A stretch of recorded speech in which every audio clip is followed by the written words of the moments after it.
அரிப்பு என்ன என்ன காரணங்களால ஏற்படும்? சரும வறட்சி ஏற்பட்டதுன்னா அரிப்பு ஏற்படும். குறிப்பிட்ட காரணங்களால் வரக்கூடிய அரிப்பை நம்ம எப்படி அணுகலாம்?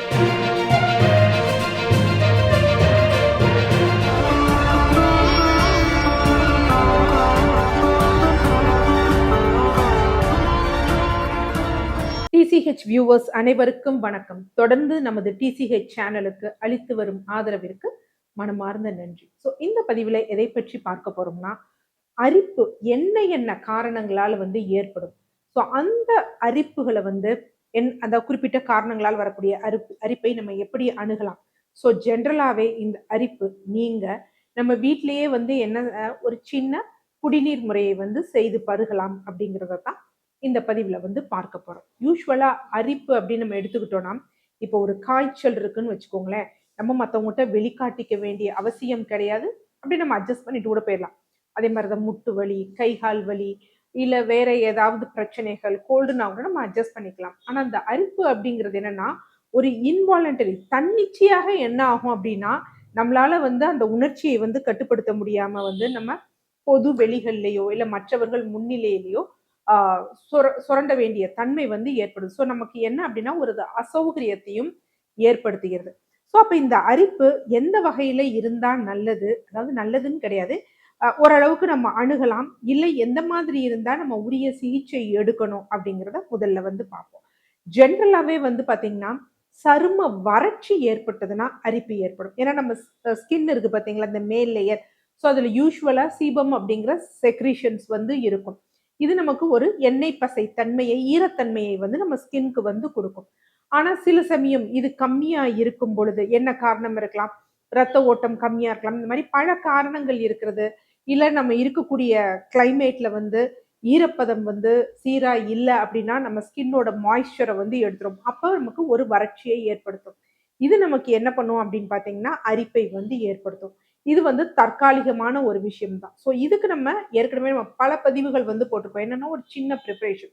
தேன், அது மாதிரி தேங்காய் எண்ணெய், நம்ம ஃப்ரிட்ஜ்ல வச்சு உறைய வச்சு எடுத்த தேங்காய் எண்ணெய், இதனுடன் பாத்தீங்கன்னா ஒயிட் பெட்ரோலியம் ஜெல்லி, மூன்றையும் சம அளவு கலந்து நம்ம எக்ஸ்டர்னலா அப்ளை பண்ணிக்கிட்டு வந்தோம்னாலே போதும். அந்த வறட்சி தன்னால சரியாயிடும். இது ஜென்ரலா இருக்கக்கூடியது. அடுத்து சில சமயம் என்ன அப்படின்னு பாத்தீங்கன்னா, ஒவ்வாமையின் காரணமாக நம்ம ஏதோ ஒரு ப்ராடக்ட்ஸ் நம்ம யூஸ் பண்ணுவோம். ஒரு துவைக்கிற சோப்பா இருக்கலாம், இல்ல குளியலுக்கு பயன்படுத்தப்பட்ட சோப்பா, பாடி வாஷ் ஏதாவது இருக்கலாம், இல்ல புதுசா ஷாம்பு ஏதாவது யூஸ் பண்ணுவோம், இல்ல ஹேர் கலரிங், ஹேர் டையிங்காக ஏதாவது ப்ராடக்ட்ஸ் நம்ம யூஸ் பண்ணியிருக்கலாம், இல்ல பாத்திரம் துலக்குவதற்கு பயன்படுத்தக்கூடிய பவுடர், சோப், இல்லைன்னா லிக்விட், இது ஏதோ ஒண்ணு திடீர்னு நம்ம மாத்திருந்தோம்னு வச்சுக்கோங்களேன், நமக்கு அதனால நமக்கு அதுல இந்த கெமிக்கல்ஸ் நமக்கு ஒவ்வாமையை ஏற்படுத்தும். அப்ப அரிப்பு ஏற்படும். அதுக்கு அந்த ப்ராடக்ட்ஸை ஸ்டாப் பண்ணிட்டாலே போதும். ஸோ ஆரம்ப ஸ்டேஜ்லயே அதை ஸ்டாப் பண்ணிடணும். இல்ல நம்ம தொடர்ந்து ஏதாவது மருந்து சாப்பிட்டுட்டு திருப்பி அந்த ப்ராடக்ட்டை யூஸ் பண்ணிட்டு இருந்தோம்னா அது பெரும் பிரச்சனையை ஏற்படுத்தும். ஒரு பொருள், ஒரு நம்ம யூஸ் பண்ணக்கூடிய பொருள் நமக்கு ஒவ்வாமையை ஏற்படுத்துது அப்படின்னு தெரிஞ்சா நம்ம ஆரம்ப காலகட்டத்திலேயே இந்த புதுசாக பாவிச்ச பொருளை நம்ம என்ன பண்ணிடணும் அப்படின்னா விட்டுறணும். அடுத்து மூன்றாவது ஜென்ரலா இருக்கக்கூடிய இந்த ஆட்டோ இம்யூன் கண்டிஷன் பிரச்சனைகள் இருக்கு பாத்தீங்களா, இந்த சொரியாசிஸ், கரப்பான், டெர்மடைட்டிஸ், இந்த மாதிரி சரும பிரச்சனைகள்ல நார்மலாவே ஸ்கின்களுக்கு பாதிப்புகள் ஏற்படும். வெடிப்பு, போன்ற பிரச்சனைகள், வறட்சி ரொம்ப அதிகமா இருக்கிறது, சீக்கிரமாவே அந்த தோல் ஷெட்டிங் ஆகும். இதற்கும் நம்ம என்ன பண்ணணும் அப்படின்னா, நம்ம அரிப்பு ஏற்படும் பொழுது உரிய சிகிச்சை எடுக்கும் பொழுதுதான் நமக்கு அது ஒரு நிரந்தர தீர்வை கொடுக்கும்.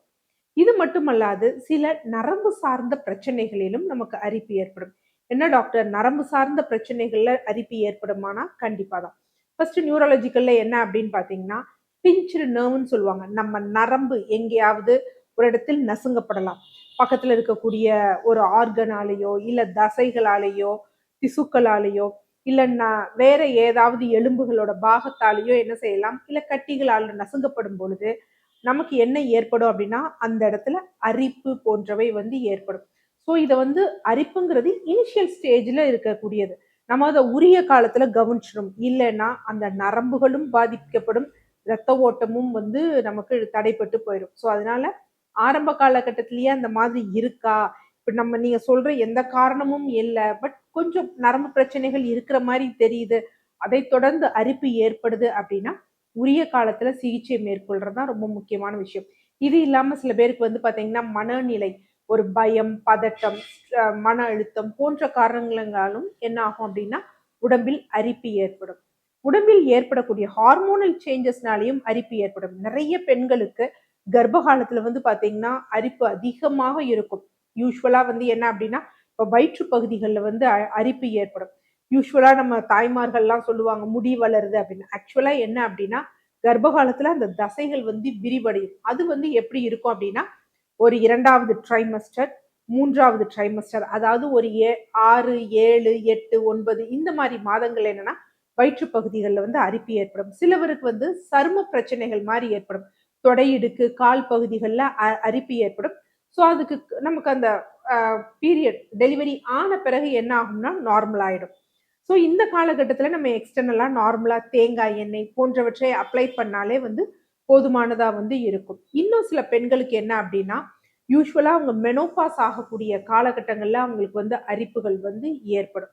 ஸோ அப்பயும் என்ன அப்டின்னா, நம்ம அந்த மெனோபாஸ் ஆகக்கூடிய காலத்துல சீராக்கவாறு உணவுகள் வந்து எடுத்துக்கணும். என்ன மாதிரியான உணவுகள்னா, கால்சியம் அதிகமாக இருக்கக்கூடிய உணவுகள், காரம், புளிப்பு, இனிப்பு தன்மையான உணவுகள நம்ம கம்மி பண்ணோம் அப்படின்னா, அந்த அரிப்பு வந்து குறைஞ்சிரும். அது மாரி சில நோய் நிலைகள்ல வந்து அரிப்பு ஏற்படும். குறிப்பாக வந்து பார்த்தீங்கன்னா, சர்க்கரை நோய். சர்க்கரை நோய் வந்து ரத்தத்தில் சர்க்கரை அளவு கட்டுக்குள் இல்லாமல் இருந்ததுன்னா, நமக்கு வந்து அரிப்பு ஏற்படும். அதே மாரி சிறுநீரக செயலிழப்பு. சிறுநீரக செயலிழப்பு இருக்கிறவங்களுக்கு நார்மலாவே அந்த கிட்னியோட வேஸ்ட் வந்து கொஞ்சம் ஸ்கின் வழியா வந்து வெளியேறும். அப்ப என்ன இருக்கும்னா, ஸ்கின் வந்து எப்படி இருக்கும் அப்படின்னா, வறட்சியா இருக்கும்.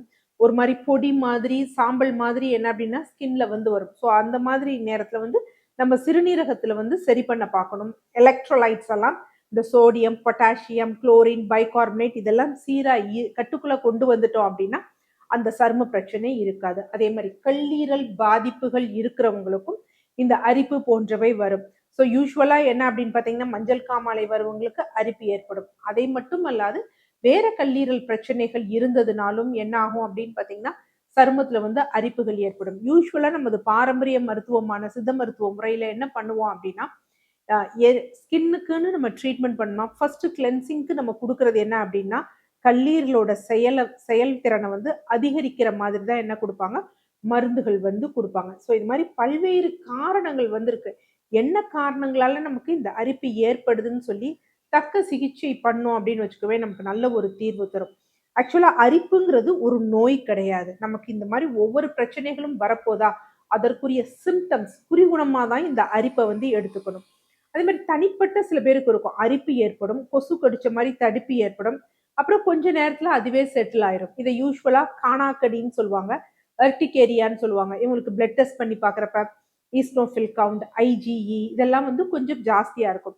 இது எதனால ஏற்படுது? கொஞ்சம் ஒரு ஷார்ட் டியூரேஷன்ல வந்து ஏதாவது அலர்ஜியா இருந்துச்சுன்னா வரும். ஆனால் தொடர்ந்து தொடர்ந்து வருது அப்படின்னா, இதுவும் ஒரு வகையான ஆட்டோ இம்யூன் டிஸார்டர் அர்டிகேரியான்னு சொல்லுவாங்க.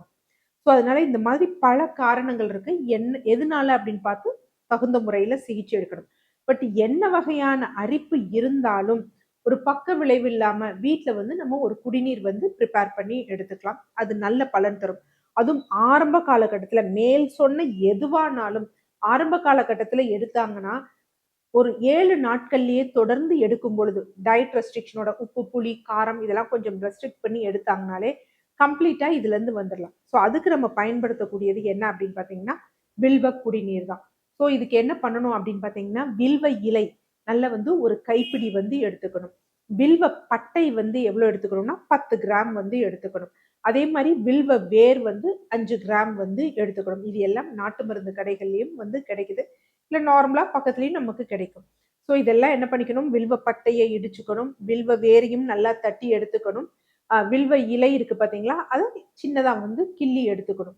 ஸோ இதெல்லாம் ஒரு மண் சட்டியில போட்டுட்டு, அதனுடன் என்ன பண்ணணும் அப்டின்னா, ஒரு 2 சிட்டிகை மஞ்சள் தூள் போட்டு 500 எம்எல் தண்ணீர் ஊற்றணும். தண்ணீர் ஊற்றி நல்லா கொதிச்சு கொதிச்சு ஒரு 150 எம்எல்லா வந்த உடனே என்ன பண்ணணும்னா, வடிகட்டி நம்ம குடிக்கணும். இது மாரி 7 நாட்கள் ஆரம்ப காலகட்டத்தில் தொடர்ந்து குடிச்சிட்டு வந்தாங்க அப்டின்னா, அவங்களுக்கு அந்த அரிப்பு அப்படிங்கிறது கம்ப்ளீட்டா வந்து ஸ்டாப் ஆயிடும் ஆரம்ப காலகட்டத்துல. சிறுநீரக செயலிழப்புக்கும் இது அப்ளிகபிள் ஆகுமானா, சிறுநீரக செயலிழப்புல அரிப்பு இருக்கவங்க இத வந்து பயன்படுத்தலாம். இருந்தாலும் அங்க மெயின் விஷயம் என்ன அப்டின்னா, எலக்ட்ரோலைட்ஸ சீராக்கணும். ஸோ நீங்க மட்டும் என்ன பண்ணுங்க, உங்க மருத்துவரின் அட்வைஸ்ல இந்த மாரி எடுக்கலாமான்னு கேட்டுட்டு எடுங்க. மற்றவர்கள் வந்து எல்லா கண்டிஷன்ஸ்க்கும் கல்லீரல் பிரச்சனை எல்லாவற்றிற்கும் எடுக்கலாம். இருந்தாலும் இது அரிப்ப வந்து கட்டடங்கி கொண்டு வரும். வேற ஏதாவது மூல காரணம் இருந்தது, தைராய்ட்லாம் வந்து பார்த்தீங்கன்னா, சீரா இல்ல அப்படின்னு வச்சுக்கோங்களேன்.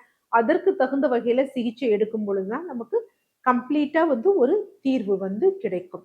ஸோ இந்த வில்வ இலையை வந்து ஏன் நம்ம பயன்படுத்துறோம் அப்படின்னா, வில்வ இலை நல்ல ஒரு பிளட் பியூரிஃபையர். அதே மாதிரி வந்து பார்த்தீங்கன்னா, ஒரு குளிர்ச்சியான வந்து ஒரு மூலிகை. ஸோ நார்மலா நம்ம உடம்போட ரத்தத்தோட பிஹெச் பேலன்ஸ வந்து சீரா வைத்திருக்க உதவும். ஏன்னா இதோட தன்மை வந்து தட்பமா இருக்கிறதுனால. பிளட் பியூரிஃபையர் 2மா இருக்கிறதுனால தான் இது என்ன பண்றோம், நமக்கு நல்ல பலன் தருது. அது மாரி வில்வ பட்டையும் வந்து என்னன்னா, நல்ல ஒரு துவர்ப்பியா வந்து இருக்கு. ஸோ இதுல இருக்கக்கூடிய டானின்ஸ் நம்மளுடைய கழிவுகள வந்து வெளித்தள்ளுவதற்கு மிக வந்து பயனுள்ளதா இருக்கு. ஸோ ஆரம்ப காலகட்டத்தில இப்பதான் எனக்கு வந்து அரிப்பு எடுக்க ஆரம்பிக்குது அப்டின்னா, இந்த வில்வ குடிநீர வந்து காலை, மாலை இருவேளையும் 7 நாட்கள் தொடர்ந்து எடுத்தீங்க அப்டின்னா, இன்னும் நல்ல சிறப்பான பலன்கள் தரும். பயன்படுத்தி பாருங்க. அற்புதம் உங்களுக்கே தெரியும். நன்றி.